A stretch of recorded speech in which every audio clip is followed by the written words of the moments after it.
ಸ್ವಂತ ಮನೆ ಇಲ್ಲದೆ ಗುಡಿಸಲಿನಲ್ಲಿಯೇ ವಾಸವಿದ್ದು ಕೂಲಿ ಮಾಡಿ ಜೀವನ ಸಾಗಿಸುತ್ತಿದ್ದ ಮಹಿಳೆಗೆ ಪ್ರಗತಿ ಚಾರಿಟೇಬಲ್ ಟ್ರಸ್ಟ್ ಆಶ್ರಯ ಕಲ್ಪಿಸಿದೆ. ಮುಳಬಾಗಿಲು ತಾಲೂಕಿನ ತೊಂಡಹಳ್ಳಿ ಗ್ರಾಮದಲ್ಲಿ ಸುನಂದಮ್ಮ ಎಂಬುವರ ಕುಟುಂಬಕ್ಕೆ ಟ್ರಸ್ಟ್ ವತಿಯಿಂದ ಸುಸಜ್ಜಿತ ಮನೆಯನ್ನು ಕಟ್ಟಿಸಿಕೊಟ್ಟಿದ್ದಾರೆ. ಇದು ಸುನಂದಮ್ಮ ಪಾಲಿಗೆ ಸಂಭ್ರಮವಾಗಿದೆ. ಪ್ರಗತಿ ಚಾರಿಟೇಬಲ್ ಟ್ರಸ್ಟ್ನ ಅಧ್ಯಕ್ಷ ಜೋಗಲ ಕಾಷ್ಟಿ ಮುನೀಶ್ ಅವರು ಮುಳಬಾಗಿಲು ತಾಲೂಕಿನಲ್ಲಿ ಇದುವರೆಗೂ ನಿರಾಶ್ರಿತರಿಗೆ ಒಟ್ಟು 13 ಮನೆಗಳನ್ನು ಕಟ್ಟಿಸಿಕೊಟ್ಟಿದ್ದಾರೆ. ಅದರಲ್ಲಿ ಈ ಮನೆಯೂ ಒಂದು. ಸದಾ ಸಾಮಾಜಿಕ ಕೈಂಕರ್ಯದಲ್ಲಿ ತೊಡಗಿರುವ ಜೋಗಲ ಕಾಷ್ಟಿ ಮುನೀಶ್ ಅವರು ಸುನಂದಮ್ಮನ ಪರಿಸ್ಥಿತಿಯ ಬಗ್ಗೆ ಮಾಹಿತಿಯನ್ನು ಕಲೆ ಹಾಕಿ ಸ್ಥಳಕ್ಕೆ ಹೋಗಿ ಪರಿಶೀಲನೆ ನಡೆಸಿದ್ದಾರೆ. ಪರಿಸ್ಥಿತಿಯನ್ನು ಗಮನಿಸಿದ ಮುನೀಶ್ ಅವರು ಸುನಂದಮ್ಮಗೆ ಮನೆ ಕಟ್ಟಿಸಿಕೊಡುವ ಭರವಸೆ ನೀಡಿದ್ದರು. ಅದರಂತೆ ಪ್ರಗತಿ ಚಾರಿಟೇಬಲ್ ಟ್ರಸ್ಟ್ ಸಂಸ್ಥೆಯ ಸದಸ್ಯರ ಶ್ರಮದ ಪ್ರತಿಫಲವಾಗಿ ಸುನಂದಮ್ಮಗೆ ಸುಸಜ್ಜಿತವಾದ ಮನೆಯನ್ನು ನಿರ್ಮಿಸಿ ಆಶ್ರಯವನ್ನು ಕಲ್ಪಿಸಿಕೊಟ್ಟಿದ್ದಾರೆ. ಎಲ್ಲರಿಗೂ ನಮಸ್ತೆ. ಇವತ್ತು ನಾವು ಬೈರ್ಕೂರು ಪಂಚಾಯಿತಿಯ ತೊಂಡಹಳ್ಳಿ ಗ್ರಾಮದಲ್ಲಿ ಇದ್ದೀವಿ. ಏನು ವಿಶೇಷತೆ ಅಂತಂದರೆ ತುಂಬ ಖುಷಿಯಾಗುವಂಥ ಒಂದು ವಿಶೇಷ. ನಮ್ಮ ಒಂದು ಪ್ರಗತಿ ಚಾರಿಟೇಬಲ್ ಟ್ರಸ್ಟ್ ಸಂಸ್ಥೆ ಏನಿದೆ ಆ ಸಂಸ್ಥೆ ಕಡೆಯಿಂದ ನಾವು ಇವತ್ತು ಒಂದು ನಿರಾಶ್ರಿತ ಹೆಣ್ಣಿಗೆ ಸುನಂದಮ್ಮ ಅನ್ನೋರು ಇವರಿಗೆ ನಾವು ಒಂದು ಮನೆಯನ್ನು ಕಟ್ಸ್ಕೊಟ್ಟಿದ್ದೀವಿ. ಪ್ರಗತಿ ಆಶ್ರಯ ಅಂತ ನಮ್ಮ ಒಂದು ಬ್ರ್ಯಾಂಡು ಪ್ರಗತಿ ಚಾರಿಟೇಬಲ್ ಟ್ರಸ್ಟ್ ವತಿಯಿಂದ. ಸೊ ನಾವು ಇವ್ರಿಗೆ ಯಾಕೆ ಮನೆ ಕಟ್ಸ್ಕೊಟ್ಟಿದ್ದೀವಿ ಅಂತಂದರೆ, ಸುಮಾರು ಒಂದು 6 ತಿಂಗಳ ಹಿಂದೆ ನಾವು ತೊಂಡಹಳ್ಳಿ ಗ್ರಾಮಕ್ಕೆ ಬಂದ್ವಿ. ನಮ್ಮ ಪ್ರಭಾಕರ್ ಸರ್ ಅವ್ರನ್ನ ಮೀಟ್ ಮಾಡೋಕ್ಕೆ ನಾವು ಆವಾಗ ಬರ್ತಾ ಇರಬೇಕಾದ್ರೆ ಈ ಥರ ಒಂದು ಮನೆಯ ಪರಿಸ್ಥಿತಿ ಒಂದು ಫ್ಯಾಮಿಲಿ ಇದೆ ಅಂತ ಹೇಳಿದಾಗ ನಾನು ನೋಡಿದೆ. ನಿಜವಾಗ್ಲೂ ಈ ಮನೆ ಯಾವ ರೀತಿ ಇತ್ತಪ್ಪ ಅಂತಂದರೆ, ಜನರು ಇಂಥ ಮನೆಯಲ್ಲಿ ಕೂಡ ವಾಸ ಮಾಡ್ತಾರಾ ಅಂತ ಕೂಡ ಈ ಕಾಲದಲ್ಲಿ, ಅದು 2025ನೇ ಕಾಲದಲ್ಲಿ ಈ ಟೆಕ್ನಾಲಜಿ ಇಷ್ಟೊಂದು ಬೆಳೆದಿರುವಂಥ ಕಾಲಘಟ್ಟದಲ್ಲಿ ಇಂಥ ಮನೆಯಲ್ಲಿ ಕೂಡ ವಾಸ ಮಾಡ್ತಾರಾ ಅನ್ನೋ ಒಂದು ಪರಿಸ್ಥಿತಿಯನ್ನು ನೋಡಿ ನಾನು ನಿಜವಾಗ್ಲೂ ಬೇಜಾರಾಯಿತು. ಅದು ಸರ್ಕಾರಗಳ ವೈಫಲ್ಯವೋ ಅಥವಾ ಅವರ ಒಂದು ಫೈನಾನ್ಷಿಯಲ್ ಕಂಡೀಷನ್ಸು ನಮಗೆ ಗೊತ್ತಿಲ್ಲ. ಸೊ ಹಲವಾರು ರೀಸನ್ಸ್ ಇರ್ಬೋದು, ಬಟ್ ನಮ್ಮ ಗಮನಕ್ಕೆ ಬಂದಾಗ ಅಷ್ಟು ಮಾತ್ರ ಇತ್ತು. ಹಾಗಾಗಿ ಎಲ್ಲ ನೋಡಿದಾಗ ನಾಯಿಗಳು ಅವೆಲ್ಲ ಕೂಡ ಮಲಗ್ತಾ ಇತ್ತು. ಇವರಂತೂ ಅಲ್ಲಿ ಯಾವುದೋ ಒಂದು ಸಣ್ಣ ಗುಡಿಸಲಲ್ಲಿ ಒಂದು ಟಾರ್ಪಲ್ ಹಾಕ್ಕೊಂಡು ಅಲ್ಲಿ ಇದ್ರು. ಈ ಮನೆ ಎಲ್ಲ ಸೋರ್ತಾ ಇತ್ತು. ಆಮೇಲೆ ಕಿಟಕಿಗಳು ಬಾಗಿಲು ಯಾವುದೂ ಇರಲಿಲ್ಲ. ಸೊ ಆಮೇಲೆ ನೋಡಿದ ತಕ್ಷಣ ಇಮಿಡಿಯೇಟ್ ಆಗಿ ನಾನು ಹೇಳಿದೆ ಪ್ರಭಾಕರ್ ಅವ್ರಿಗೆ, ಸರ್ ಈ ಮನೇನೇನಾದರೂ ಮಾಡಿ ರೆಡಿ ಮಾಡೋಣ ಅಂತ ಹೇಳ್ಬಿಟ್ಟು. ಅದಕ್ಕೆ ಮೊದಲೇ ಇವರು ರಿಕ್ವೆಸ್ಟನ್ನು ಕೊಟ್ಟಿದ್ರು, ನಮ್ಗೆ ಯಾರೋ ದಯವಿಟ್ಟು ಸಹಾಯ ಮಾಡಿಕೊಡ್ಲಿ, ನಮ್ಮ ಮನೆಯನ್ನು ರೆಡಿ ಮಾಡಿಕೊಡ್ಲಿ ಅಂತ. ಸುಮಾರು ಅಹವಾಲುವನ್ನು ಅವರು ಪಂಚಾಯತಿಗೆ ಸಲ್ಲಿಸಿದ್ದಾರೆ. ಸೊ ಅದೆಲ್ಲ ಕೂಡ ಅದು ಫೇಲ್ ಆದಮೇಲೆ ಇದು ನಮ್ಮ ಗಮನಕ್ಕೆ ಬಂತು. ಸೊ ನಾವು ಆಗ ಪ್ರಯತ್ನ ಮಾಡಿ ಈ ಮನೆಯನ್ನು ನಾವು ಕಟ್ಸ್ಕೊಟ್ಟಿದ್ದೀವಿ. ಸೊ 13ನೇ ಮನೆ ನಾವು ಈ ತಾಲೂಕಿನಲ್ಲಿ, ಕೋಲಾರ ತಾಲೂಕಿನಲ್ಲಿ ಎರಡೂ ಸೇರಿಕೊಂಡು 13ನೇ ಮನೆಯನ್ನು ಕಟ್ಟಿದ್ದೀವಿ.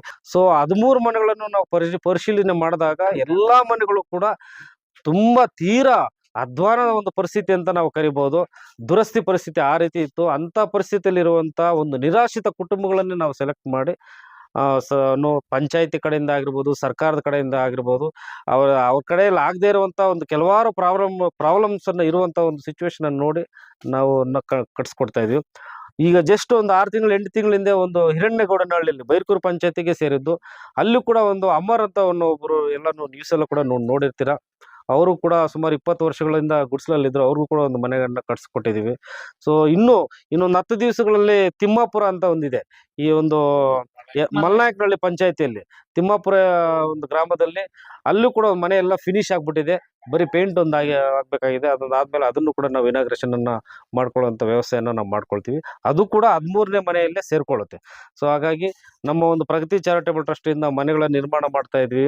ಸರ್ಕಾರಿ ಶಾಲೆಗಳಿಗೆ ಅತಿ ಹೆಚ್ಚು ಒತ್ತು ಕೊಡ್ತಾ ಇದ್ದೀವಿ. ಪೇಂಟ್ ಮಾಡೋದಾಗಿರ್ಬೋದು, ವಾಲ್ ರೈಟಿಂಗ್ ಆಗಿರ್ಬೋದು, ಫಿಸಿಕಲ್ ಗೂಡ್ಸ್ ಯೂನಿಫಾರ್ಮ್ಸ್ ಕೊಡೋದು, ಟ್ರ್ಯಾಕ್ ಸೂಟ್ ಕೊಡುವಂಥದ್ದು. ತಾಲೂಕಿನಲ್ಲೆಲ್ಲ ಈಗಾಗಲೇ ಒಂದು 5-6 ಸಾವಿರ ಮಕ್ಕಳಿಗೆ ನಾವು ಟ್ರ್ಯಾಕ್ ಸೂಟ್ ಈ ವರ್ಷದಲ್ಲೇ ಕೊಟ್ಟಿದ್ದೀವಿ. ಬುಕ್ಸ್ ಅಂತೂ ಎಲ್ಲ ಶಾಲೆಗಳಿಗೂ ರೀಚ್ ಮಾಡಿಸಿದ್ದೀವಿ. ಮತ್ತು ಡೆಸ್ಕ್ಗಳು ಕೊಟ್ಟಿದ್ದೀವಿ, ಕೂತ್ಕೊಳ್ಳಿಕ್ಕೆ ನೆಲಕಲ್ಲಿ ಚೇರ್ಸು, ಟೇಬಲ್ಸು, ಹಲವಾರು ಶಾಲೆಗಳಿಗೆ ಟ್ರ್ಯಾಕ್ ಸೂಟ್ಸು ಮತ್ತು ಬ್ಯಾಕ್ ಪ್ಯಾಕ್ಗಳು ಮಕ್ಕಳಿಗೆ ಎಲ್ಲ ಕೂಡ ನಾವು ಕೊಡ್ತಾ ಇದ್ದೀವಿ. ಈಗ ನಿನ್ನೆ ತಾನೇ BO ಅವ್ರು ಹೇಳ್ತಾ ಇದ್ರು, ತಾಲೂಕಿನಲ್ಲಿ ಸುಮಾರು ಒಂದು 2,000-2,500 SSLC ಮಕ್ಕಳಿದ್ದಾರೆ. ಆ ಮಕ್ಕಳಿಗೆಲ್ಲ ಕೂಡ ಇನ್ನು 1 ತಿಂಗಳು ಕ್ರೂಷಿಯಲ್ ಟೈಮ್ ಇದು. ಈ ಟೈಮಲ್ಲಿ ನಾವು ಅವ್ರಿಗೆ ಏನು ರಫ್ ವರ್ಕ್ಶೀಟ್ ಮಾಡಬೇಕು ಅಂತ ಹೇಳ್ಬಿಟ್ಟು, ಹಾಗಾಗಿ ಒಂದು 2 ಟನ್ ಬೇಕು ಅಂತ ಕೇಳಿದ್ದಾರೆ. ನಾನು ಕೊಡ್ಸೋಣ ಸರ್, ಮಕ್ಕಳಿಗೆ ರಿಸಲ್ಟ್ ಮುಖ್ಯ, ನಮ್ಮ ತಾಲೂಕಿನ ಭವಿಷ್ಯ ಮುಖ್ಯ ಅಂತ ಕೂಡ ನಾನು ಹೇಳಿದ್ದೀನಿ. ಸೊ ಹಾಗಾಗಿ ಹಲವಾರು ಕಾರ್ಯಕ್ರಮಗಳು ನಾವು ಹಮ್ಮಿಕೊಳ್ತಾನೆ ಇದ್ವಿ. ವಿಕಲಚೇತನರಿಗೆ, ವಿಶೇಷ ಚೇತನರಿಗೆ ನಾವು ವೀಲ್ ಚೇರ್ಸನ್ನು ಕೂಡ ನಾವು ಕೊಡ್ತಾ ಇದ್ವಿ. ಎಷ್ಟೋ ಮಕ್ಕಳಿಗೆ, ಶಾಲೆಗೆ ಹೋಗದೇ ಇರುವಂಥ ಮಕ್ಕಳಿಗೆ ಚಪ್ಪಲಿ ಕೂಡ ನಾವು ಕೊಡಿಸಿದ್ವಿ. ಇದೆಲ್ಲ ಕೂಡ holistic development, over all development development ಅಂತ ನಾವು ಕರಿತೀವಿ. ಮಗುಗೆ ಬರೀ ಒಂದು ಪೆನ್ ಕೊಟ್ರೆ ಸರೋಗುತ್ತಾ, ಅಥವಾ ಒಂದು ಮನೆ ಕಟ್ಸ್ಕೊಟ್ರೆ ಸರೋಗುತ್ತಾ, ಅಥವಾ ಒಂದು ವೀಲ್ ಚೇರ್ಸ್ ಕೊಟ್ರೆ ಸರೋಗುತ್ತಾ ಅನ್ನೋದನ್ನ ಬಿಟ್ಟು ಅದಕ್ಕಿಂತ ಬಿಯಾಂಡ್ ಆಗಿ ಇನ್ನ ಏನೆಲ್ಲ ಕೊಟ್ರೆ ಓವರ್ ಆಲ್ ಆಗಿ ಡೆವಲಪ್ ಆಗ್ತಾರೆ ಅನ್ನೋದನ್ನ ಇಟ್ಕೊಂಡು ನಾವು ಕೆಲಸ ಮಾಡ್ತಾ ಇದ್ವಿ. ನಮ್ಗೆ ಒಳ್ಳೆ ಸಹಕಾರ ಕೂಡ ಎಲ್ಲ ಕಡೆಯಿಂದ, ಎಲ್ಲ ಇಲಾಖೆಗಳ ಕಡೆಯಿಂದ, ಎಲ್ಲ ಪಕ್ಷಗಳ ಕಡೆಯಿಂದ, ಪಕ್ಷದ ಭೇದ ಭಾವಗಳಿಲ್ಲದೆ ಎಲ್ಲರ ಕಡೆಯಿಂದ ಕೂಡ ನಮ್ಗೆ ಒಳ್ಳೆ ಸಹಕಾರ ಸಿಗ್ತಾ ಇದೆ. ಟೀಚರ್ಸ್ ಕಡೆಯಿಂದ ಕೂಡ ಒಳ್ಳೆ ಸಹಕಾರ ಸಿಗ್ತಾ ಇದೆ, ಗ್ರಾಮಸ್ಥರ ಕಡೆಯಿಂದ ಒಳ್ಳೆ ಸಹಕಾರ ಸಿಗ್ತಾ ಇದೆ. ಈ ಸಹಕಾರ, ನಿಮ್ಮ ಸಹಕಾರ ಇದೇ ರೀತಿ ಇರಲಿ. ಕರ್ನಾಟಕದಲ್ಲಿ 7 ಜಿಲ್ಲೆಗಳಲ್ಲಿ ನಾವು ಕೆಲಸ ಮಾಡ್ತಾ ಇದೀವಿ.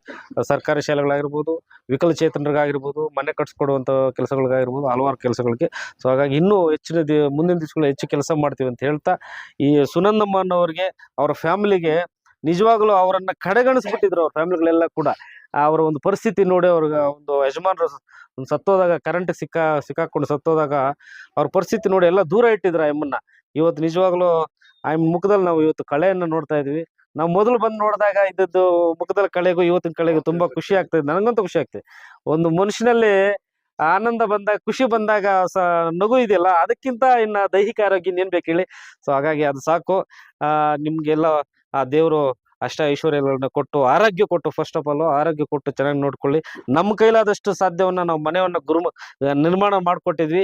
ನೆಮ್ಮದಿಯಿಂದ ನೀವು ಜೀವನ ನಡ್ಸ್ಕೊಂಡು ಹೋಗಿ, ನಿಮ್ಮ ಒಂದು ಆರ್ಥಿಕವಾಗಿ, ಸಾಮಾಜಿಕವಾಗಿ ನೀವು ಬೆಳಕಂತ ಹೋಗಿ, ಆ ಒಂದು ದೇವರ ಕೃಪೆ ನಿಮ್ಮ ಮೇಲೆ ಇರ್ಲಿ ಅಂತ ಹೇಳ್ತಾ ನಾನು ಬಯಸಿ ನನ್ನ ಎರಡು ಮಾತನ್ನ ಮುಗಿಸ್ತಾ ಇದ್ದೀನಿ. Thank you.